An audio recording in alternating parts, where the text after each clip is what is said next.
السلام عليكم ورحمة الله وبركاته، ازيكم عاملين ايه؟ النهاردة جايه لكم فيديو جديد كده، والأطفال اللي طالعين من رمضان ومكسلين يذاكروا ومش قادرين يرجعوا للمذاكرة تاني، فعايزين أول حاجة نشوف باقي كام يوم على الامتحانات. طبعا هنا باقي معانا 20 يوم، في ناس باقي أقل في ناس باقي أكتر، فنقسم الوقت اللي موجود ما بين التاريخ اللي احنا بادئين فيه وتاريخ الامتحان إن شاء الله، ونشوف عندنا كام مادة أساسية وكام مادة فرعية. أول حاجة عندنا هنا 5 مواد أساسية، فنقسمهم كده ونشوف كل مادة فيها موجود جواها ايه. أول حاجة عندنا العربي والإنجليزي والعلوم والدراسات والرياضة، دول مادات أساسيين، مواد أساسية.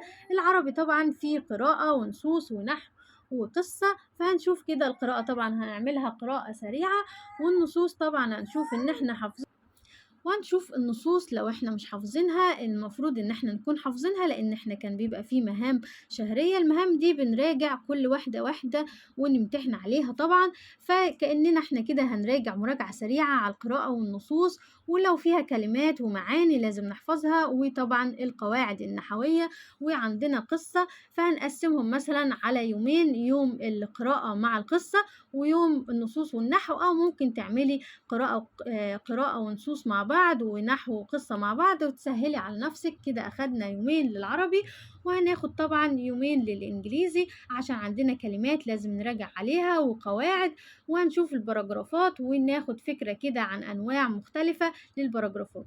وطبعا عندنا العلوم ده طبعا حفظ وفهم، اعتبريهم برضو هياخدوا لهم يومين كده. والجغرافيا والتاريخ هناخد يوم للتاريخ مراجعة ويوم للتاريخ يوم للجغرافيا مراجعة. وهندخل طبعا على الجبر والهندسة حسب قدرتك وحسب حفظك للقوانين بتاعة الجبر والهندسة، هتاخديلك يومين برضو كده، كل يوم هتقسمي يوم للجبر ويوم للهندسة. وعندنا هنا مواد فرعية، المواد الفرعية زي ما انت شايفة كده حاسب آلي ودين وتربية فنية. الحاسب آلي برضو كلها معلومات عامة، والمفروض ان احنا نكون واخدين فكرة عنها كده. وطبعا عندنا التربية الفنية دي مش محتاجة مذاكرة، محتاجة موهبة ومحتاجة ألوان كده متناسقة في التلوين كده، وأفكار إن انت ترسمي الرسومات بشكل جميل وتلونيه بألوان جميلة. وعندنا درسين 3 كده بيقولوا لنا يجوا منهم الامتحان، فلازم ناخد عنهم فكرة، ولو في حاجة تتحفظ نحفظها كده بكل سهولة. يبقى برضو مش هياخد معانا الحاسب آلي والتربية فنية، هياخدوا يوم واحد كده مع بعض. أما الدين عندنا هيتقسم لكذا فرع، عندنا في دروس وعندنا قصة وعندنا نصوص قرآنية، وأهم حاجة النصوص القرآنية، عشان لما يجيلك سؤال في الامتحان ويقولك كملي النص القرآني لازم تكوني عارفاه وعارفة وحافظاه، وتعرفي تجاوبي على الأسئلة بتاعة النصوص القرآنية، وتكوني قارية القصة طبعا واخدة عنها فكرة. وانت بتقري القصة كده مش لازم تحفظيها، أهم حاجة تفهميها عشان تعرفي تجاوبي الأسئلة اللي موجودة عليها. وطبعا الدروس دي مش محتاجة دروس دينية، بنبقى واحنا المس بتشرحها أو بتقولها كده بنبقى واخدين فكرة عنها وفاهمينها، بتبقى يدوب محتاجة مراجعة سريعة.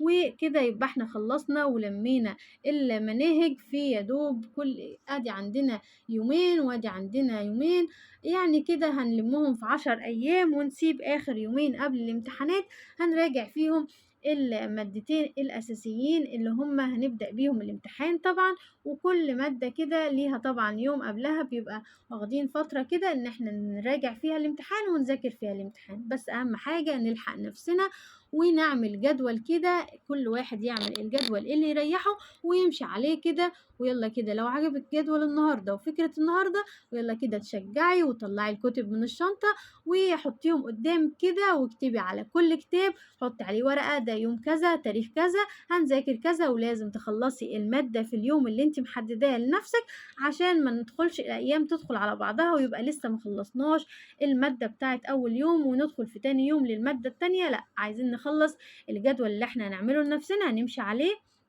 عشان نخلص المواد في اليوم المحدد اللي احنا محددينه، ويدخل علينا الامتحانات يا دوب هنراجع مراجعة سريعة، وبحيث إن إحنا نرتاح وننام كويس، ما نبقاش سهرانين لسه ما خلصناش المادة، لسه مضغوطين، لسه ما عملناش حاجة.